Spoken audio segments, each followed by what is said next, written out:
been a while since we've had anything at all to talk about with Warrior.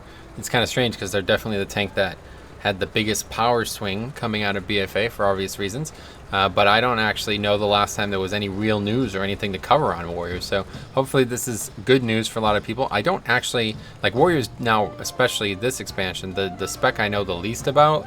So I'd love your thoughts on this. Definitely want to hear Warrior, people who played Warrior in BFA or are playing it again in Shadowlands. I'd love to hear your thoughts on these changes. But yeah, let's read it and see what happens, and I think it'll be interesting. Protection Warrior will see a few updates in this week's build. First, a number of talents have been moved around in the tree. After seeing how the layout is playing on beta and reading your feedback, we think this updated tree will create more competitive choices in multiple rows. So we're going to look at the talents too, but I'm just going to read them all out real quick. So 15, War Machine, Punish, and Devastator. 25's not been changed. 30, Best Served Cold, Booming Voice apparently is a change. Dragon Roar, 35 unchanged. 40, Never Surrender, Indomitable, and Impending Victory. 45, Into the Fray, Unstoppable Force, and Ravanger. Ravenger's that's a big change there. And then 50 is Anger Management, Heavy Repercussions, and Bolster. So let's continue reading, and then we're going to take a look at the actual talents. Thunderclap and Revenge will now begin dealing reduced damage if they strike more than 5 targets, instead of when they strike more than 1 target. So I don't... Like what are we talking about? Is this a BFA thing? Is this a Shadowlands only thing? I don't know anything about this. Begin dealing reduced damage if they strike more than 5 targets. So I don't know. I hope that this is a Shadowlands only thing, because if it's not, if this is also in BFA, like the more than 1 target thing, and they're doing that much damage anyway, I don't know. That's probably a Shadowlands thing. So you guys let me know. Anyway, the initial changes to these abilities' damage has had an outsized effect on threat gameplay for protection, particularly in dungeons. These changes should make the task of gaining threat on a standard pack of enemies feel closer to the live game, while still making fighting larger groups of enemies more of a challenge. So yeah, I have to imagine that this is a Shadowlands only thing, right, based on that. But still, I don't know. I don't, like, cry me a river if Prot has problems with threat, honestly. Like, come on, man, are you kidding me? They have so many offensive abilities, it's unbelievable. I don't know how any, I don't know. I haven't played them. Maybe they really did have problems, but compared to Bear, like, are you kidding me? Compared to Bear, it's just ridiculous. Anyway, there are 2 accompanying smaller tuning changes as well. Tuning is ongoing, but these changes were worked in alongside with the talent rearrangement. Devastate's damage increased by 50%. Dragon Roar generates 20 rage for protection, still generates 10 rage for fury. Thanks for your continued playtesting and feedback. No posts since then, so that's cool. So let's take a look at the actual talents. So we're going to see this side by side here. So first thing, War Machine, Punish, and Devastator. So I'm going to react to this row right now. Oh, actually, this is not changed. This is the old one still. So this is actually a good thing. I'm glad that this is the Shadowlands talent calculator. They haven't updated yet, so this is actually perfect. I'd rather see this because this is what it was. So it was War Machine, which we actually, this row we did cover and talk a lot about in the tank videos. I really liked this row as it was. War Machine was really cool. I almost felt like it gave you too much rage. Punish, I didn't really feel like it helped me very much, but I liked the concept of what, basically Shield Slam increasing damage, increased damage on Shield Slam. That's always nice for leveling, especially if you're doing a lot of single target leveling. And then Impending Victory, which I think is the best talent in the entire kit. Obviously, I play a Blood DK, so that's no surprise. Is heavily buffed in Shadowlands, and that's gone now. So what did they put on there? Devastator. Oh, wow. That's a big change. Okay, so Devastator is now from the 30 row down there. Your auto attacks deal an additional blah blah blah damage and have a 20% chance to reset the remaining cooldown on Shield Slam. So now, unfortunately, I've always looked at it as Devastator as a mandatory talent for the way I've played Warrior, mostly because I'm not very good at it, and I just can't find a time to actually use Devastate. Now, they said they're buffing Devastate right here. Devastate damage increased by 50%. Now, I hope that means that this talent is going to be good, but it's a very, very, very different talent than these two, I feel like. So I'm not really sure if do you guys think it fits in well with that row? I definitely feel like it was probably more appropriate on this row, no? But anyway, if that is actually a buff to Devastator as well as Devastate, then I'm very looking forward to taking this talent, regardless of what row it's on. Anyway, then the 25 row is unchanged. These are these like utility type rows. Stormbolt, best utility in the game. Anyway, level 30, best serve cold, booming voice, and dragon roar. So booming voice went down from 45 to 30, so replacing Devastator. So best serve cold, Ravanger deals 20% more damage, 50% more damage when you successful dodge or parries have made it cost no rage. So we actually did talk a lot about that in the past. They buffed dragon roar. It now generates 20 rage instead of 10. And that's pretty interesting because it's a very strong AoE ability and it's on a short CD. So I don't know, these abilities that generate a massive chunk of rage, I never really thought that was what the class needed.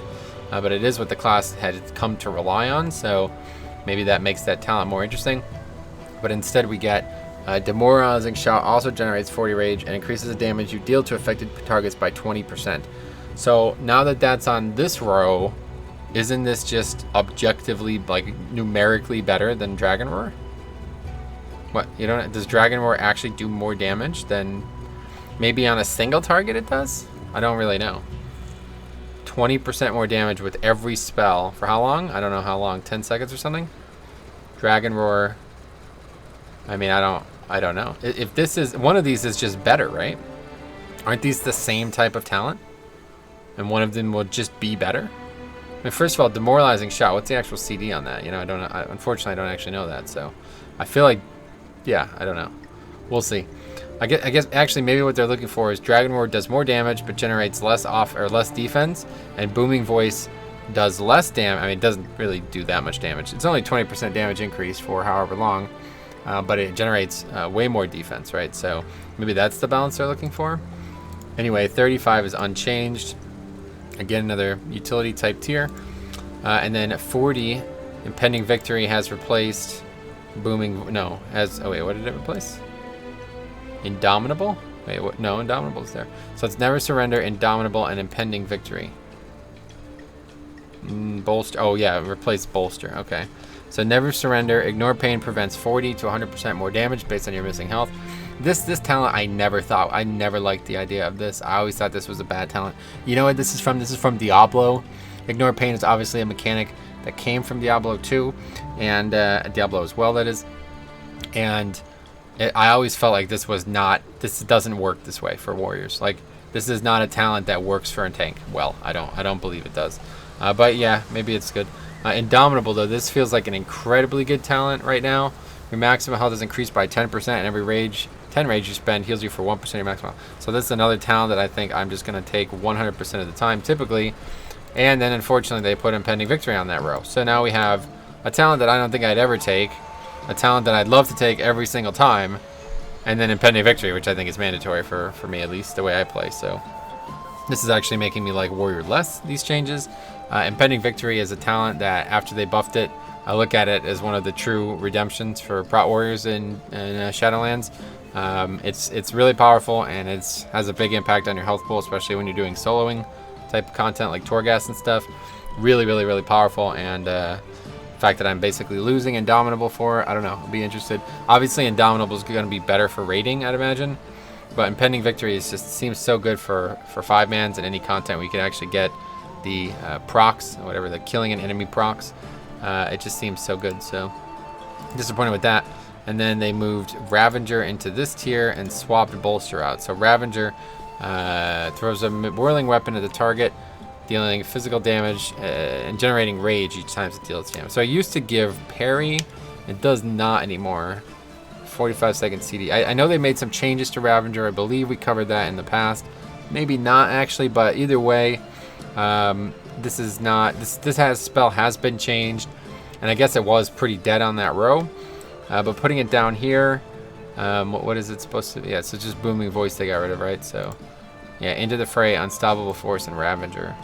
Into the Fray is the really overpowered ability that used to be on this row here, and now it's competing, well, it was competing with Booming Voice, which everybody looked at as extremely good, and it's still competing with Unstoppable Force, which of course is another main reason why Prot Warrior is so overpowered. So basically they put like 3 very offensive, or I don't really know how to put this, but the very like 5-man centric abilities on one row. And Ravager again, I just don't, I mean, what do you guys think? Do you think Ravager is going to compete with these two? I don't know how these two compete with each other. Basically, I remember Sizable saying this a while ago, but these are basically the 3 best talents that Warrior had. Well, there's 4 really good talents: anger management, and then these 3, and they all used to be on different on different tiers. So when they put all 3 of them on the same row, I was like, well, that's just a huge nerf to Warrior. But yeah. So then the final one is Bolster instead of Ravanger, and Bolster is actually a really interesting talent to me too. Last Stand's cooldown is reduced by 1 minute, and it grants you shield block effects for duration. So that's a really good talent. I really like that. But again, it's on the same row as anger management, which, I mean, unless something's changed, I feel like I don't know. What do you guys think about that? In Shadowlands, I know Warrior's a lot different than it was in BFA, but from what I could tell, that was just like an absolutely overpowered, always kind of will be, because you get more uptime on your defense and offense, right? Oh, actually, they changed it, didn't they? Or did they not? It just says Avatar and Shield Wall. They changed something about it. I remember having this conversation. But let's see if we can see the spell diff. Wait, how do you see it now? Okay, Wowhead, anger management.